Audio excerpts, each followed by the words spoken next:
Hi friends, welcome back to G M family. ಎಲ್ಲರೂ ಹೇಗಿದ್ದೀರಾ? ಇವತ್ತು ನಾವು ವಿಡಿಯೋದಲ್ಲಿ ಹೋಮ್ ಮೇಡ್ ಬನಾನಾ ಪೌಡರ್ ಹೇಗೆ ಮಾಡೋದು ಅಂತ ನೋಡೋಣ. ಈ ಬನಾನಾ ಪೌಡರ್ ತುಂಬ ಹೆಲ್ತ್ ಬೆನಿಫಿಟ್ಸ್ ಇದೆ. ಇದನ್ನು 6 ತಿಂಗಳು ಮೇಲ್ಪಟ್ಟ ಮಕ್ಕಳಿಗೆ ಈಸಿಯಾಗಿ ನಾವು ಕೊಡ್ಬೋದು. ಈ ಒಂದು ಬನಾನಾ ಪೌಡರ್ ಮಾಡೋಕ್ಕೆ ನಾನು 1 kg ನೇಂದ್ರೆ ಬಾಳೆಹಣ್ಣು ತೊಗೊಂಬಂದು ಅದನ್ನು ಸಿಪ್ಪೆ ಎಲ್ಲ ತೆಗೆದು ಅದನ್ನು ನೀಟಾಗಿ ವಾಶ್ ಮಾಡ್ಕೊಂಡಿದ್ದೀನಿ. ವಾಶ್ ಮಾಡಿದ ಆ ಒಂದು ಬಾಳೆಕಾಯಿನ ಚೆನ್ನಾಗಿ ಒಂದು ಚಾಕುವಲ್ಲಿ ಅಥವಾ ಒಂದು ಸ್ಲೈಸರಲ್ಲಿ ನೀಟಾಗಿ ರೌಂಡಾಗಿ ಕಟ್ ಮಾಡ್ಕೊಂಡಿದ್ದೀನಿ. ಅಂದರೆ ಸಣ್ಣದಾಗಿ, ತುಂಬ ದಪ್ಪ ಇದ್ದರೆ ಅದು ಬೇಗ ಡ್ರೈ ಆಗಲ್ಲ. ಅದರಿಂದ ತುಂಬ ಸಣ್ಣದಾಗಿ ಕಟ್ ಮಾಡಿಕೊಂಡು ಅದನ್ನು ಬಿಸಿಲಲ್ಲಿ ಒಂದು 2-3 ದಿವಸ ಚೆನ್ನಾಗಿ ಅದನ್ನು ಒಣಗ್ಸೋಕ್ಕೆ ಬಿಡಬೇಕು.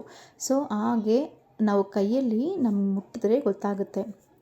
ಆ ಕ್ರಿಸ್ಪಿನೆಸ್ ಬಂದಿದ ತಕ್ಷಣ ನಮಗೆ ಆ ಒಂದು ನಾವು ಪೌಡ್ರ್ ಮಾಡೋಕ್ಕೆ ಆ ಪದ ಕರೆಕ್ಟಾಗಿ ಬಂದಿದೆ ಅಂತ ತಿಳ್ಕೊಂಡು ಆಮೇಲೆ ಅದನ್ನು ನೆತ್ತಿಟ್ಕೊಂಡಿದ್ದೀನಿ. ಸೊ ಅದ್ರ ಜೊತೆಗೆ ಇನ್ನೊಂದು ಫ್ಲೇವರ್ ಆ್ಯಡ್ ಮಾಡ್ಕೋಬೇಕು ಅಂತ ಸ್ವಲ್ಪ ಪ್ರೋಟೀನ್ಗೆ ಅಂತ ಬಾದಾಮ್ ಮತ್ತು ಗೋಡಂಬಿ ಮತ್ತು ಏಲಕ್ಕಿಯನ್ನು ಆ್ಯಡ್ ಮಾಡಿಕೊಂಡು ಅದ್ರ ಜೊತೆಗೇ ಸೇರಿಸಿ ನಾನು ಚೆನ್ನಾಗಿ ಮಿಕ್ಸಿಯಲ್ಲಿ ಪೌಡ್ರ್ ರೂಪದಲ್ಲಿ ರುಬ್ಕೊಂಡು ಎತ್ತಿಟ್ಕೊಂಡಿದ್ದೀನಿ. ಈ ಪೌಡ್ರನ್ನ ಒಂದು ಏರ್ಟೈಟ್ ಕಂಟೈನರ್ನಲ್ಲಿ ಸ್ಟೋರ್ ಮಾಡಿಟ್ಕೊಂಡು ಆಮೇಲೆ ನಾನು ದಿನ ನಮ್ಮ ಪಾಪುಗೆ ಒಂದು ಪಾತ್ರೆಯಲ್ಲಿ ಇದನ್ನು ಹೇಗೆ ಮಾಡಬೇಕು ಅಂದರೆ, ಒಂದು ಪಾತ್ರೆಗೆ ನೀರು ಇಟ್ಕೊಂಡ್ಬಿಟ್ಟು ಆ ನೀರಲ್ಲಿ 1 ಸ್ಪೂನ್ ಈ ಒಂದು ಬನಾನಾ ಪೌಡ್ರನ್ನ ಮಿಕ್ಸ್ ಮಾಡಿ ಚೆನ್ನಾಗಿ ಅದು ಏನು ಗಂಟಿಲ್ಲದೆ ಚೆನ್ನಾಗಿ ಅದನ್ನು ಕಲಿಸ್ಕೊಂಡ್ಬಿಟ್ಟು